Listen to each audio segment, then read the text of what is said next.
sharing the screen. You should be able to see now Conversion Lab, 24th of Feb. All right. I'm going to, okay, so today's topic came from something that is not quite related to business or marketing per se, but has applications in, oops, sorry, I've just done a screen save on myself. Give me 1 second. All right, cool. So what happened was a family friend reached out and they're looking to retire or have retired, and sort of just showed me sort of what the investments are and all this sort of stuff. And I can see that they're very top heavy on real estate, which is a very common thing. Well, not common enough in Australia, where people buy real estate as a way to grow their wealth because the tax benefits are good, and there's general perception that property always goes up. We won't worry about whether that assumption is true or not, but it has been the case for a good 25 years and running at this point. Well, not quite in the last couple of years since COVID, but so leaving that aside, whether the merits of the actual investment matter or not, the goal here is how do I increase my my cash flow? So I looked at what they were doing. I said they were telling me they were making $40,000 from an investment, and based on it's kind of like the price they told me about, it was about 900 or so a couple of weeks ago. I said I don't believe that. I've been in real estate for some time. You do end up losing anywhere from 35 to sometimes 50% in just fees and charges along the way and all the rest of it. That's not including taxes, nor including interest if you have any debt on your real estate. So I asked him to get the financial statement out for the property in particular. So they were said it's worth about 900 or so, and we had a look, and as you can see here, that the gross rental they collected from the tenant in this case, it was a 3-bedroom apartment in downtown or close to downtown Brisbane, as in Brisbane as in the city in Australia. And they're making 40, but then total payments to owner, you can see here, is 21,000. So about 50% along the way is taken up in all kinds of fees and charges and all the rest of it. And so they told me it's worth about 900 or so. They asked me to get in touch with the agent. I did. And he said, yeah, listen, we can probably get about, I don't know, anywhere from 915, 920, maybe 930. So I said, listen, I think you're better off just based on the return you're getting. I mean, just put it in the bank, you'll probably get it. So they decided to sell it, and the property sold for 935. And immediately I contacted them to a bond broker, and they have been placed in this particular bond or a suite of bonds. I'll just give you an example of one. This one's getting 10.23%. It's a senior secured. I believe it's oil and gas in this case. And so when you look at the return, so that's a 2.3 net. This is 10.2 net. Very similar risk profile. So it's not like taking money out of a awfully low risk asset into something that's super high risk. It's none of that. It's just a senior secured corporate bond. And this one's in USD as well, because I think giving them some currency diversification as well. They're very AUD centric. They've got quite a few other AU investments. So I said, listen, let's get some US dollar exposure to hedge yourself or to gain if the Aussie dollar goes down against the US, which probably is likely based on the actions that are happening in the US versus Australia on a relative basis anyway. So immediately their cash flow goes from $21,000 a year to $95,000 a year, which is a 4.5 times increase in just by redeploying the capital. Now, this is not to say that they should not have stayed in this or to go this, but the goal was, and that's the main thing I want to focus on, that the goal objective was, how do I increase our retirement cash flow? And so they've got, I guess another $1 million or $2 million worth of assets lying around. If we do something very similar, they can easily, let's say this is about 95, and the other ones gain something similar. You close to $300,000 a year in cash flow, which is a much nicer return than 3 times this, which was let's say, 60K, 60K versus 300K, right? Massive difference to your lifestyle. And obviously this gross, and then you pay tax on it and so on and so forth. But with retirees, you can structure yourself in through fairly tax-effective structures and pay no tax on it or close to no tax on it. So that's almost 300 grand in the pocket. All of a sudden, you've got a much cushy lifestyle versus 60 grand, right? So putting this aside, I wanted to use this as a sort of a platform to explore other things with, right? So we're looking at so the only cost that matters is opportunity cost, right? So what you can see here is what they were foregoing versus what they are getting now. So the question that we were discussing has this grown much faster than had you done this? So say, for example, if you had this 10 years ago, and let's say you're making similar returns on a relative basis, would the reinvestment of this, if you didn't consume all of the cash, have yielded a higher return? I don't know. I haven't done the spreadsheet model for it, but there was a very interesting discussion. They were like almost like, so you telling me that I could have been in a higher cash and didn't have to work as long, and there are a whole lot of second tier, third tier effects that they came to realize after they saw something like this was possible.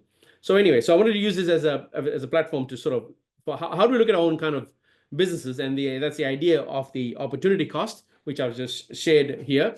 And it's a return you miss out on when you choose one over the other, right? Now, if you think about it, all of our businesses, it's an investment. You buy assets, ads. You're investing in a particular ad. You go in a certain vertical. It's almost like buying into a small micro business.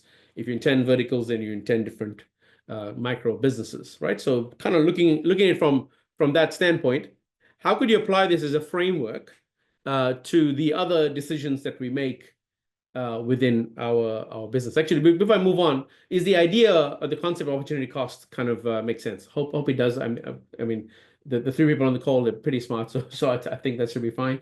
But I just want to get a thumbs up or something in case something's an issue. Please unmute the mic and just post in the comments if all good. Cool, awesome. All right, done. Got a thumbs up. Okay, so what if you were to enter a new vertical or niche? How would we think about that? Right now, there's two ways of looking at it, and I want to cover both sides of the equation because obviously, rather than try and sell you whether you should do something or not do something, that's not the purpose of this type of thinking. It's to understand that there's always an unknown factor, and you need to sort of weigh up both sides of it, right? And it also gets you much more fluid, saying, hey, listen, am I really in the right niche here, or should I go into a new niche, right? And that could work both ways. So the funds allocated to a new niche may have been invested in expecting proven services. Right now, if the established niche in which you're playing, so let's say, for example, you've got a thing in solar and it gets you a 10% return, the new niche, may get you 7%, and so therefore you lose 3% by potentially moving into the new one. The thing is that it's rarely ever known upfront, a priori, that it is going to get 7%. So while we can project what we want, the reality may be totally different. And so this is where the realistic part of investing comes into place, is that we don't have visibility of the future. Obviously, we don't. And so perhaps a new niche is going to make 15, right? So the length of time that you spend in a niche may dictate which option you pick. And sometimes it always feels easier to do what you're already doing, not realizing that a small move away from what you're currently doing could be a much bigger opportunity. Now, if you have an advantage, obviously, if you've done solar your whole life, then you can probably dial in campaigns pretty quickly. But you got to remember that the opportunity size matters, and that's how big can you go once you've dialed something in. So, for example, dialing in a campaign on underwater kickboxing has got no size. So even if I dialed a campaign in, let's assume there is a market there, it's not going to be $100 million market. It's not going to be a $20 million market. It's not going to be $1 million market, because there's probably only 10 guys on the planet who are interested in underwater kickboxing, right? So I'm picking a silly example to illustrate the point that it's making sure that you are picking big enough markets, or if you are going to niche down, then that's great. But at some point you have a natural pathway to niche up, rather than niche down, right? Because absolute dollar value profits might be considerably larger. So I know for a fact that, like that people have entered, I helped a life insurance person some time ago, and they were dealing with just California, and within a very small region of California. And I could see they were investing quite a bit of money in trying to get the dialed in. And when I asked him, okay, so what's the big picture here?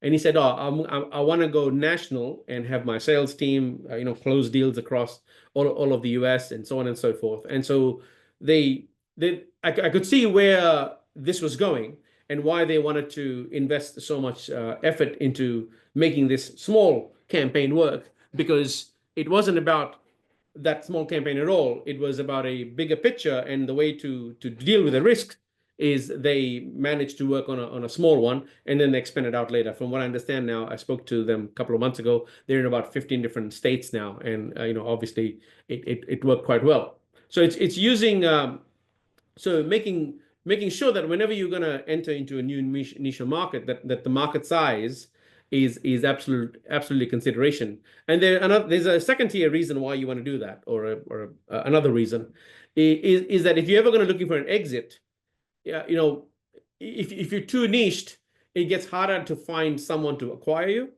And so if you build a business which is great, because you may find someone who wants to buy that kind of a business. But the point is that oftentimes the people who are going to buy you already have existing businesses and they're looking to consolidate. And so you miss out on an opportunity by sometimes being a little bit too specialized. Though having said that, being specialized can have its own benefit too. So like I said, there's no right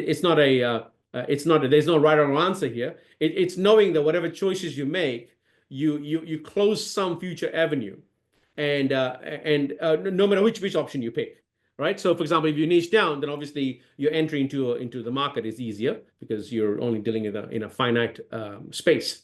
But if you niche up, i.e., I'm just going to do all solar, all of a sudden you come up against some really, really big companies. Or if I'm just going to do insurance, you come up against the biggest on the planet, right? And so your competitive landscape is harder. So it's important not to confuse how you're going to compete due to the resources you have to the market size you ultimately want to play in. And you're using the small wins to validate the bigger investments to get into the big one, right? So that's about the entry into a new niche. If any questions on this before I share my second example, and then we can open it up to some questions or comments. Nope. Okay, cool. All right. So the next one that I wanted to sort of talk about is a scenario where you have more ads in an existing vertical or niche. So say, for example, you've already got a campaign going in debt refi or something. And so does the additional investment make sense? Once again, as I've said, this is not to tell you whether you should or should not, but to give both sides of the ledger, so to speak, and then you can decide what is going to be the best for you. So let's look at the issue here. So the extra dollars could be used to experiment with or tap into different, perhaps a higher growth segment or particular segment you haven't been in. So say, for example, you're doing solar for homeowners, you want to do solar for businesses now, right? As an example, right? If the current ads bring in a steady but modest return, you're right, you may miss out. I think the agency may miss out on a higher one from trying a new channel, right? But you got to balance it out with learning and potentially opening up new angles not previously uncovered in your existing niche.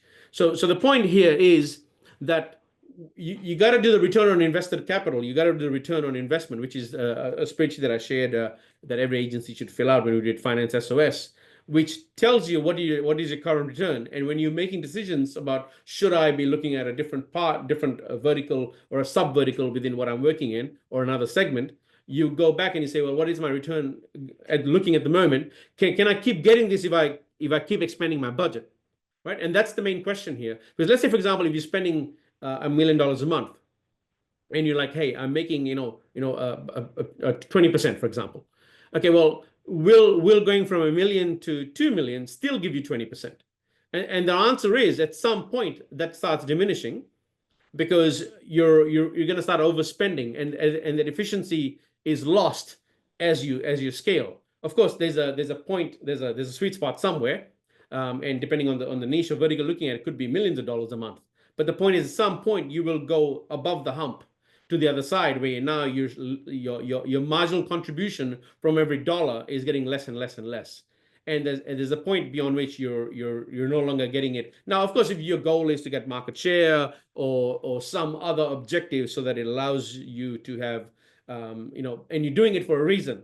Let's say you really want to get noticed by a big buyer or something to get a buyout of your business, and you're like, listen, you know what, I'm willing to sacrifice some of my returns for scale and for size and for market share, right? And that's a perfectly fine objective, but you're doing it for a specific reason. But if it's just for return and like, I just want to make the most cash, then that may not be the best reason to keep expanding in that one vertical, and perhaps you're better off going to a new vertical now or something along those lines, right? So that's an example with the existing vertical and or niche, how to sort of think about at what point do you get, but you can't do this unless you're already tracking your numbers, right? Which is the part that was surprising to the people that I was working with. They always assumed that just buying real estate is the best thing. It wasn't until we got the financial statements and we realized, you're not making anywhere near what you thought you were. That they thought they were banking this, but they were actually banking this, and they're not realizing that if you just look, if you look, there's other opportunities that yield you much better returns, 4.5 times in this example. So similarly, you could be in a very similar situation when looking at just ads as an investment vehicle, and realizing that at some point you will reach diminishing returns. And at that point, you have to sort of stop and look at other opportunities rather than just saying, hey, I'm just in solar, therefore I can't do anything else, right? Once again, it's a personal choice. I'm not here to dictate what one should do, but you got to know your numbers, and the numbers dictate to you at what point you need to sort of move on or open up a new vertical or a new niche or some new strategy, because whatever you're doing, either it's running out of gas or you're reaching some sort of a natural upper limit. Because it's not, while we all think that everything's unlimited, there are physical limits beyond which your efficiency drops and your marginal returns start dropping. All right. Any questions on this? Nope. All right. Cool. Next one. Yep. All right. Question. I got a question here. How about in remarketing markets?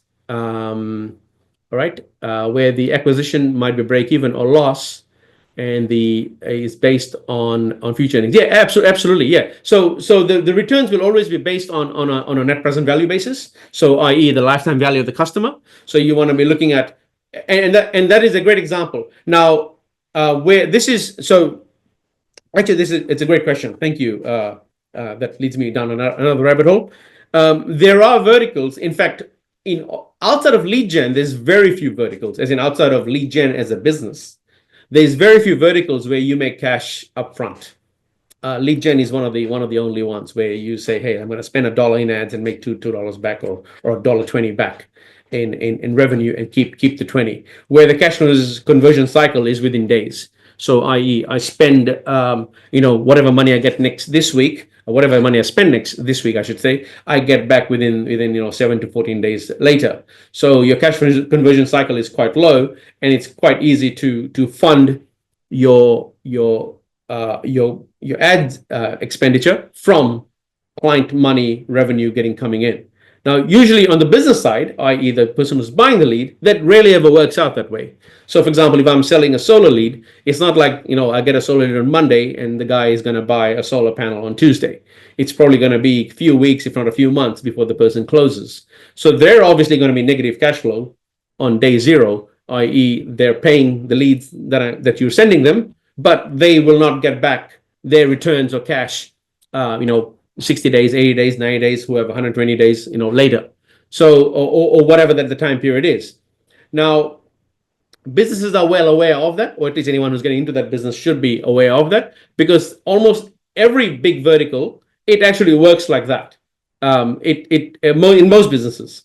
I remember, when I was in consumer goods, right? Like we do this massive launch and we might spend $1 million on day zero to get the product into market. You run TV ads and all sorts of stuff, and still no hope or no idea whether it's going to be successful or not. That's the truth.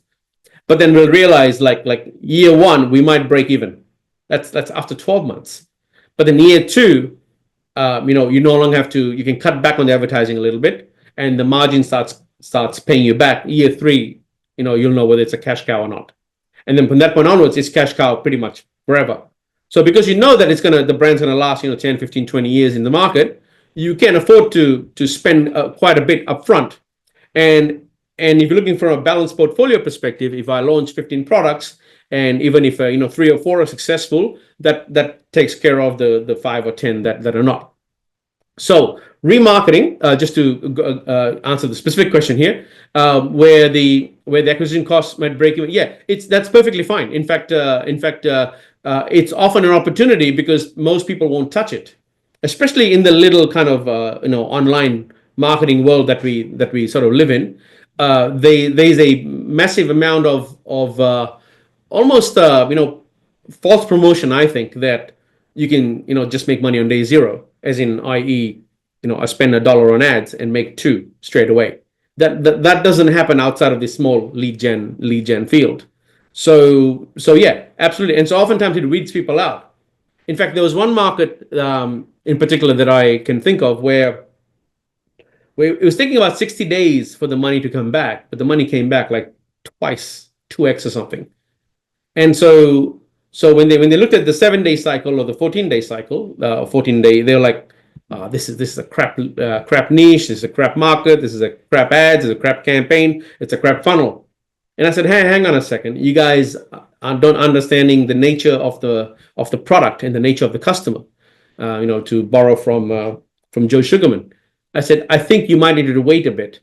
So the way, but they were uncomfortable to keep spending money. And I said, that's okay. Stop spending, keep marketing to the cohort of people you got over 2 weeks, and track them for the next 90 days. So i.e. keep sending SMSs and email marketing and all the rest of it, or remarketing even, even through using Facebook or Google or whatever it is. And then see what happens at day 90 of that cohort of people that you got within the first 2 or 3 weeks. See what happened. And all of a sudden you realize that they actually backed out quite nicely. And not just that, they made a tiny profit. So that gave them confidence to then turn the ads back on. So as an example, so if someone is uncomfortable, I think the question here is to not judge that the person isn't buying. It's like, oh, they signed up for my lead magnet, therefore they should be buying tomorrow morning.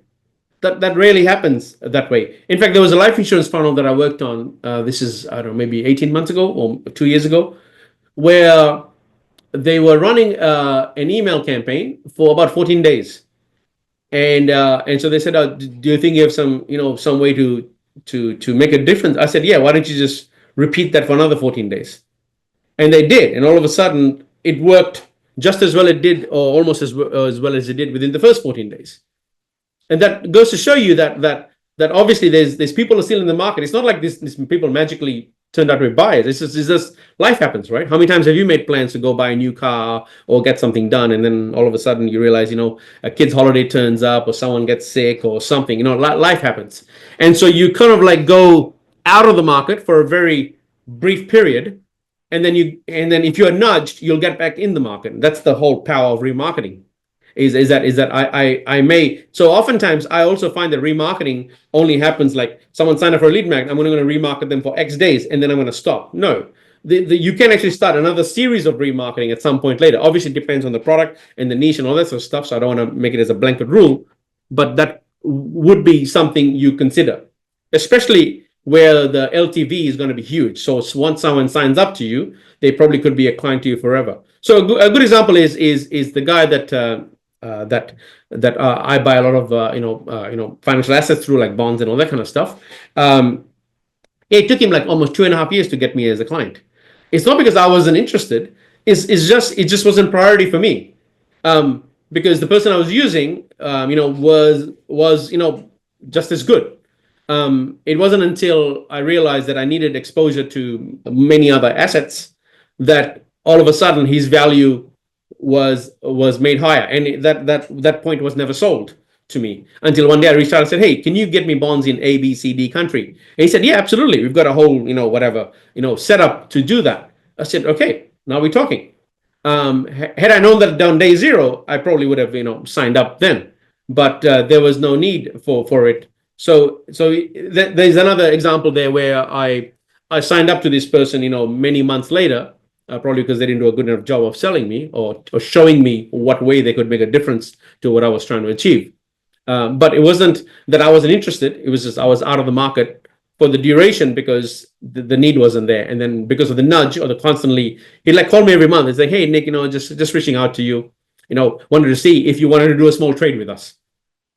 So on and so forth. And every month, like, we'd have a chat and obviously we became familiar with each other. And that's what led to the conversion, or in their case, their conversion. Right. So hope that answers the question in a long-winded kind of way. Yep, give me a thumbs up, Honor. Yeah, cool. Awesome. Great question, by the way. All right, let's look at the next one. This one is the operational cost of doing things a slightly better way or different way. Right, so you got the scenario here.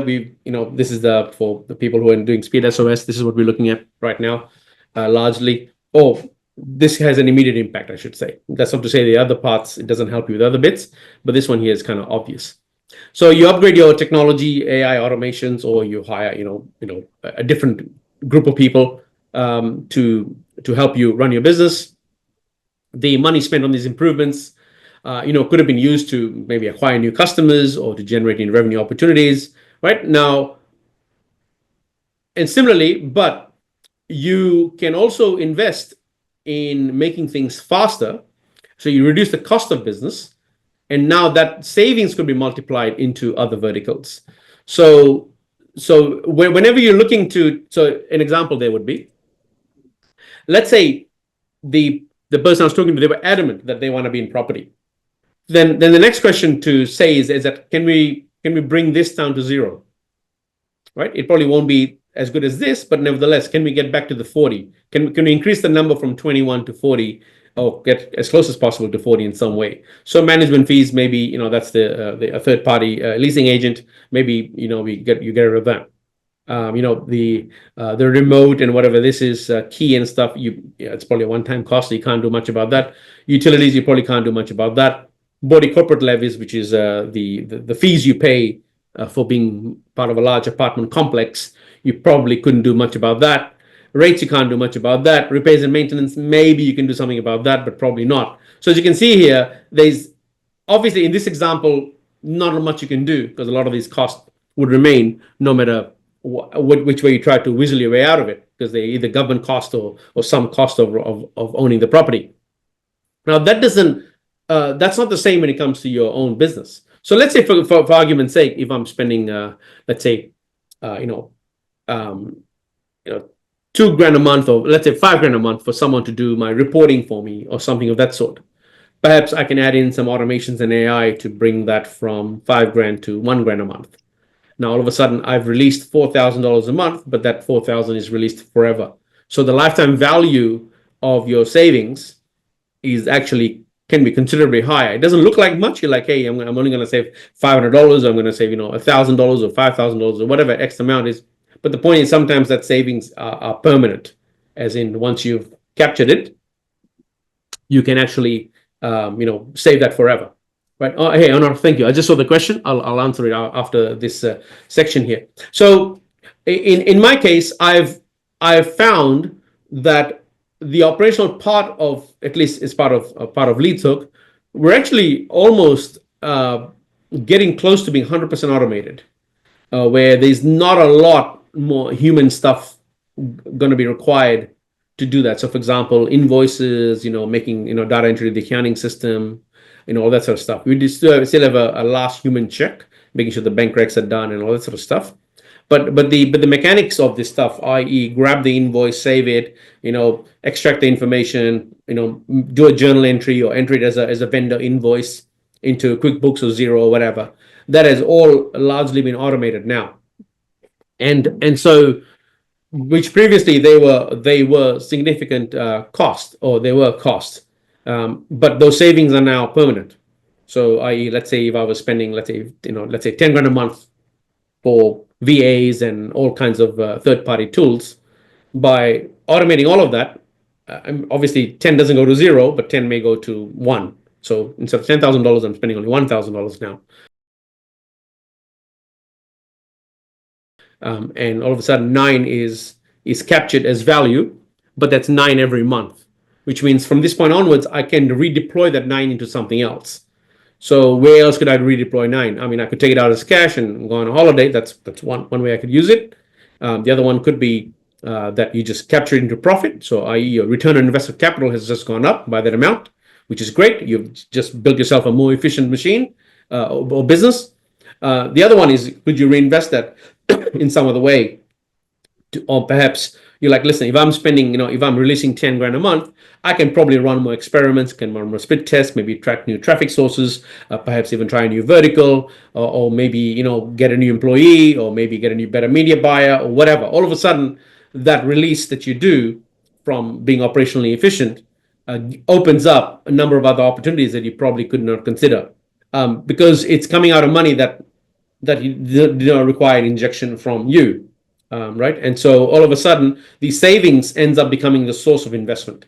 That's the reason why this part is something that a lot of the agency type businesses don't focus on, but it's a major focus in larger businesses, because obviously they are much more aware of that impact. All right. Now comes the next question, which is the modeling of it. Okay, so the best way to model, in your case, for example, the future earnings bit, is to actually do cohort analysis. And so I'm going to see if I can get out of presentation mode here and make some notes. Here you go. Let's just type it in here. I'm going to duplicate this. All right. And model future earnings. Let's get text. Okay. Right. So at least for a lead gen agency, the probably the best way to do it is to do a cohort analysis with the following breakdowns. Right. So number one would be your traffic source. Right. Comes the creative. Right. Creative, your hook and appeal. Number two could be the offer, or the offer that is, let's just make it simpler. Price and product, right? As a replacement for the word offer. And what you would do is to track the cash flow of this cohort over time. So what I mean by that is, let's say, for example, in January, you ran, let's say 2 traffic sources, right? So 2 traffic sources. Let's say you did Google ads, and you did, let's say, Facebook ads, right? And let's say you did 3 different campaigns in each one, each campaign talking about a different aspect of whatever the business is. So you got 3 plus 3. I would actually then you tag your UTM parameters, so on and so forth. You run that campaign for us for a period. Let's say 4 weeks or something. A week is too short often. Not enough to dial the ad. So run it as to the. In fact, start the clock on the day that your ads have some sort of steady state. So what I mean by that is, let's say you're spending, let's say $500 a day. And once that $500 a day gets somewhat steady in terms of the click-through rates and the sort of the opt-ins you're getting, or the conversion rates you're getting on for your leads, and so on and so forth. At that point, run it for about 2-3 weeks, 4 weeks, and then stop, and then track that cohort that came through with all the respective breakdowns, all the way to final conversions for the next, whatever the product category is. Let's say if it's like e-com, then obviously they'll convert within 7 days. But if it's something like solar or some other product that requires lots of demos and all that sort of stuff, and it takes like, let's say, 6 months to close on average, then you would obviously want to track them for 6 months. Unfortunately, there's no way around that, no way to speed that up. And then see how the numbers pan out. So what you're going to find is that when you track these cohorts, is that you're going to have Jan, and then you're going to have Feb, and then you're going to have March, and let's say April, and you're going to see there's some costs that pop up for each of the months, and then the interactions you have, or the communications you have, and then you're going to have some sort of revenue coming on the other side at some later point in the future. So let me just I'm drawing a little spreadsheet here, or a model, if you want to call it that. And then what you do is you just calculate the internal rate of return and the net present value of this particular type. But I would be looking at this with the slice and dice. So what I'd be looking at here is I'd be looking at it from a, I'm just going to put it here. Let's say this is going to be Facebook appeal. Let's say, I don't know, A or A, and the price and the product or something. And so this way you end up getting a good breakdown of, firstly, what kind of conversation with the market is resonating to revenue, right? That's because if you're just looking at conversion rates, then you can often find a lot of funnels where the leads are actually captured. So your conversion rate for lead gen is high, but nobody's buying. And then you have other funnels where the conversion rates on the front end, i.e. the lead capture, so your leads conversion rate is actually not that great. It's like meh. But a very high percentage of those convert to revenue. So when you're looking at your revenue per visitor, or your revenue per click, or revenue per, it's going to be much higher than the alternative, where you have a whole lot of people giving a very high conversion rate, but then nobody's buying. Right now, in order to adjust for that, in order to be aware of that, I should say, you have to run the cohort and whatever however the funnel looks like over the next couple of weeks and months, until you get some idea about what's actually going on. Which is the kind of like the example that I shared with the person, where I said to them, I said, listen, based on the kind of product you're selling, you might have to wait 60 days or 90 days out before you start actually seeing what's actually happening. And so that will give you a much better idea. And this is how you would actually model it. And this is the way to model it. In fact, the guy that I know inside LeadZook that scaled to 200,000 leads a day, they did something very similar. They ran their test for almost 12 months or so before they finally ramped up their traffic, which is an incredible amount of time to wait. I don't think most people would wait that long, but nevertheless, that's the kind of budget they were working with. They're working with a large corporate client who is willing to fund them for that long, and so on and so forth. It's an outlier case, but the point still remains, is that they did lots of testing and they wanted to see what was happening on the back end for conversions before they blew up their budget, or i.e. they invested a ton of money in the ads, because they had confirmation that these types of ads are resulting in signed loans or whatever the heck it was 60 days later on average. So then, and not just that, but the bank or the financier or the finance company could see what was actually going on. So now they could actually say, okay, here's $1 million a day budget. Let's go ramp this thing up. And you could not have done that with any confidence unless you could actually prove that whatever you're doing on the front end is backing out on the back end. So hope that kind of makes sense. Yeah. Unfortunately, there's no other way around it. If you're really honest, there's a lot of people who bullshit you, saying, I know how to run a funnel, all this sort of stuff. But honestly, if you ask for proof, it's just conjecture and sort of relying on some previous gain they may have gotten. But the markets are too dynamic to rely upon. Anyway, that's been my experience. Let's just cut the BS out and let's run a campaign and let's work the leads, nurture them, all that sort of stuff over the next 60, 90 days and see what happens. And you might find that there's actually a sort of like a bell curve that pops up where you're like, okay, cool.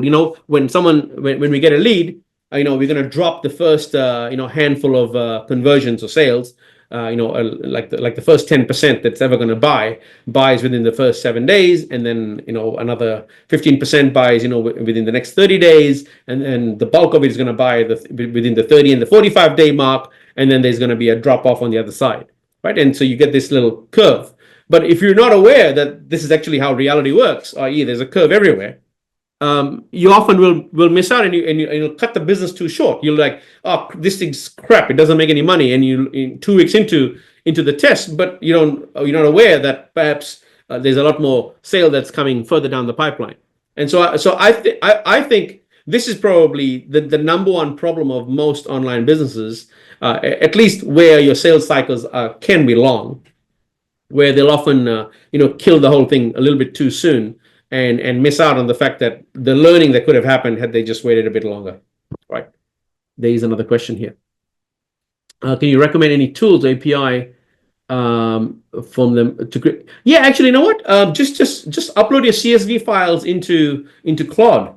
It actually nicely draws the diagrams. You'll even work out what sort of diagrams to do for you, and that would be the first way to do it. Now, the reason I'm saying Claude is because you can go back and forth and get some changes to be done, and then you're like, I like this diagram and I like what it's doing, and then you can take that and give it to a developer or whatever, saying, hey, listen, can you build this dashboard in Looker or whatever dashboarding app or BI tool that you want to use. I think the first part is ensuring that you are capturing all of the data properly.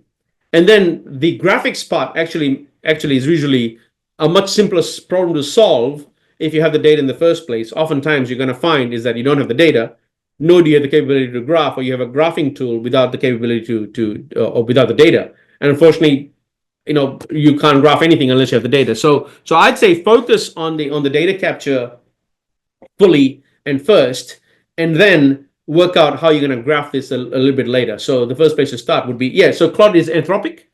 So Anthropic, which is kind of like a ChatGPT's competitor. I think you're probably aware of that, but it's the Claude question mark. Yeah, that's it. Yeah. So because Claude graphs things really well. I haven't seen that in OpenAI yet. Perhaps that's maybe in a recent release, maybe they've included that. But Claude has that for quite some time. So all you can do is you can grab your entire CSV file or convert your Excel spreadsheet into a CSV and just upload that and say, hey, could you graph this? I'm trying to do a cohort analysis. I'm trying to understand which cohorts are actually resulting in revenue and so on and so forth. But because you've got the data capture happening to start with your UTMs and all that sort of stuff sitting in separate columns, it means that Claude very easily will be able to slice and dice all of that for you and give you the segments that are making money, and will even give you like the payoff period for each particular cohort if you wanted to. So effectively what you're looking at here is you're looking at the IRR, your internal rate of return, net present value, and you're looking at the payoff period. So i.e., sort of what I mean by that is sort of metrics like days to break even. Right, and so that way that on average I gotta wait 60 days to break even, or whatever, X days to break even. And then so now you got the business model in place. You obviously got your profitability because you can see what it is, and you this number would be positive. Obviously IRR is the internal rate of return. It adjusts for, I'm putting all this money in and I'm getting all this money out. What is the annual return that I'm getting on this whole thing? That's what IRR measures. And then you can say, okay, cool. It's telling me that it's like let's say 22%. Great. That's a great business. I'm interested in a 22% per annum business, but I know that I'm going to be negative cash flow for 45 days or 50 days. Now the question ends up becoming, how do I fund it, right? But because you've modeled it out, it also makes it very easy for you to sell to an investor or to your wife or to a bank or whatever it be thereafter. In fact, a lot of people go to banks without the necessary things in place, or to an investor. No, it's not. No, it's not. I'll show you what the difference is. Hopefully I can bring up Excel. Let me bring up Excel. Okay. Good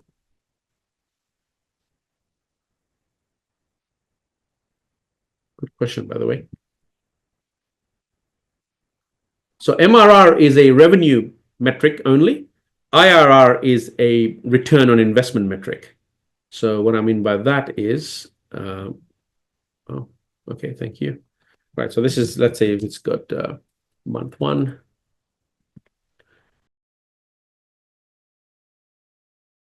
Month 2 and month. I'm just going to do like a 6-month model, right? Let's zoom it out. All right, this is outflow, and this is inflow. So let's say month 1, I'm going to be investing into the team and all that sort of stuff, and month 2 is going to be just ads. So it's going to be 15K, whatever it be. Oops. Yep, 15K. Oops. And then thereafter, I'm going to just nurture them from this point onwards. So it's only going to be 5K. So let's say, argument's sake, whatever this business is, this is the kind of expenditure we're looking at, and we're going to track them up for six months. All right. Now, inflow, obviously, there's going to be probably 0 here, but all of a sudden, I'm starting to make, let's say, $3,000 here, and I'm going to make, say $7,000 here, and I'm going to make, $10,000. Oops. Let's make it 10 here, and let's just do 10, 10, 10 for argument's sake. Right. So if you're looking at our cash flow here, I've got that outflow minus inflows. Oops, that should be, sorry, that minus the top one. So I need it to be negative. And okay, so that's what it kind of looks like, that I'll be, and then if you're looking at cumulative cash flow, then it's going to be that, and then that plus that, and then you can go all the way out like so. So effectively, even at month 6, I'm still negative, as in I haven't made enough yet in this example.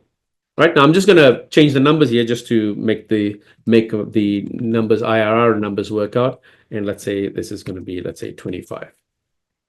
Right. So we've got ourselves an interesting business where this is what we're doing. Okay. So the question is, what's the IRR? So equals IRR. I'm just going to do that there. Oops. There. Do 0.01. Excel requires you to sort of take a guess of what you think it is. You just plonk any number you want. And that's telling me that this business has a 19% annualized return based on this cash flow cycle. So from a cash conversion perspective, I'm going to be negative till month 5, but it's an annual return of 19% in this particular example. Now, obviously, if this was, let's say 5, it's not, then all of a sudden it goes to 0, right? So let's see if I can explain that out. I hope I haven't made a mistake here. And then, so this way, you very quickly can work out based on what the numbers are showing is what the internal rate of return is for that particular model. It allows you to model it out, because the point is that sometimes if you look at the cash flow side, you might get a little bit scared, like, oh crap, I'm going to be losing money for this point on. But it's a 19%, 20% business based on the numbers. All of a sudden you're like, yeah, you know what? I'd buy myself a rate of return of 20%, but I just got to weather the cash flow. Does it kind of make sense? Now your MRR in this case is going to be the monthly revenue. So that's the MRR column right there. If I were to find a close enough example to an MRR, which is, yeah, cool. So that's why the IRR, which hardly anyone ever uses outside of finance type nerds, really gives you an idea about what is the actual return of this entire business, and oftentimes is missing in a lot of analysis. And if a lot of a lot of marketers started doing it, all of a sudden they'll realize is that you'll stop calling your campaign crap at the month 3 mark, because it hasn't run through the cycle yet.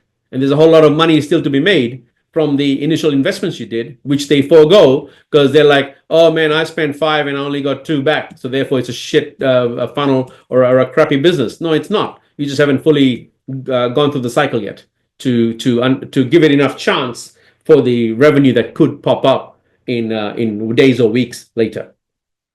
Cool. Hope that makes sense. Thank you so much, man. Really helpful. No, awesome. No, I'm glad you asked. I would not have gone down this rabbit hole without your question. So I thank you for that. Yeah.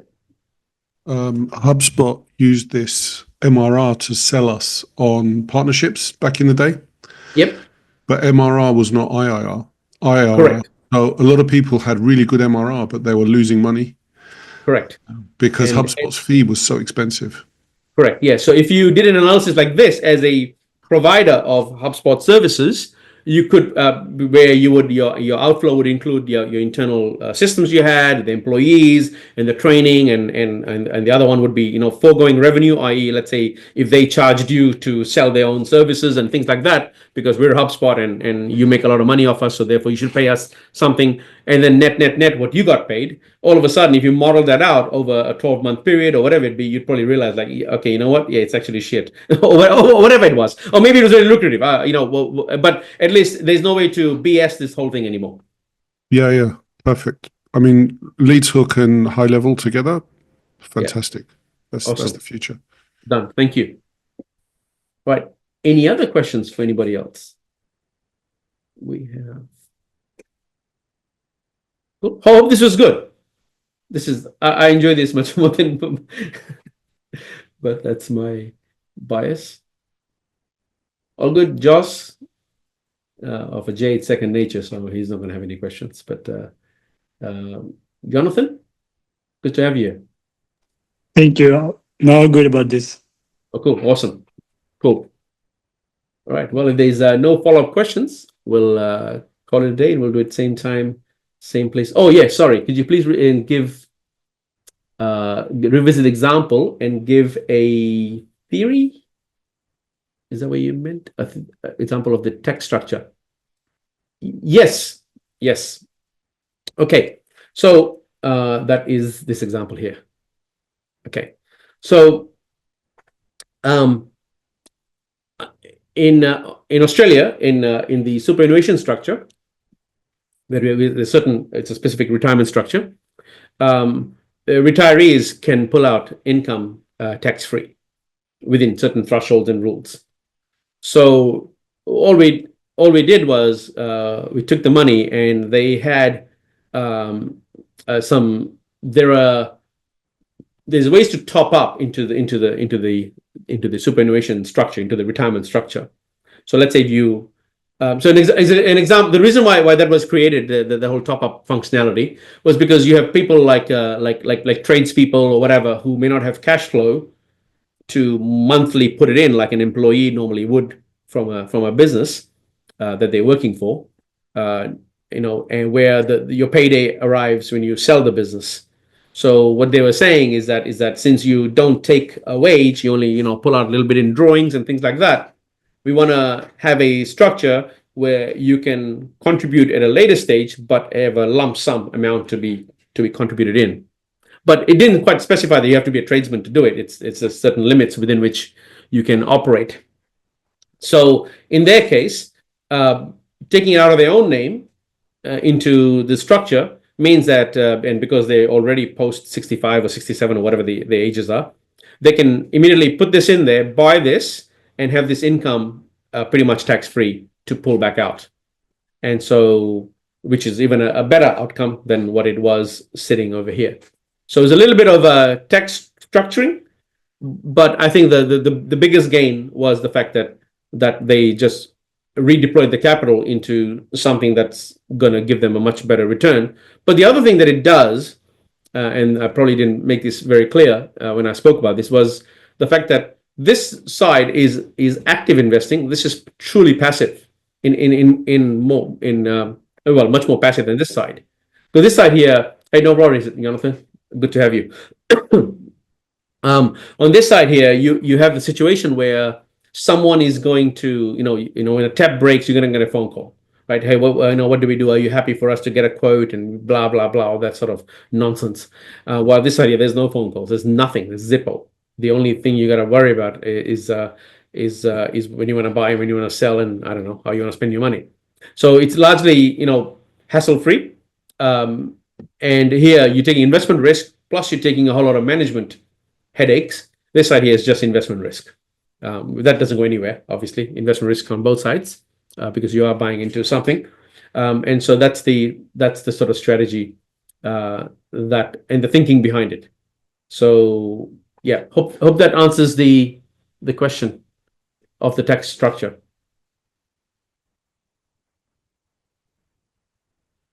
a very Aussie-centric example, but most countries have some retirement structure that you can use. Obviously, the other way of reducing tax is to become a non-resident for tax purposes, which is available to most people except Americans, where you got to actually renounce your citizenship to get out of the stranglehold of the IRS or Uncle Sam. But for most, at least in many other countries, all you got to do is just move jurisdiction. I was wondering if you'd head into non-residency. Yeah, that's definitely an option available from a business income standpoint.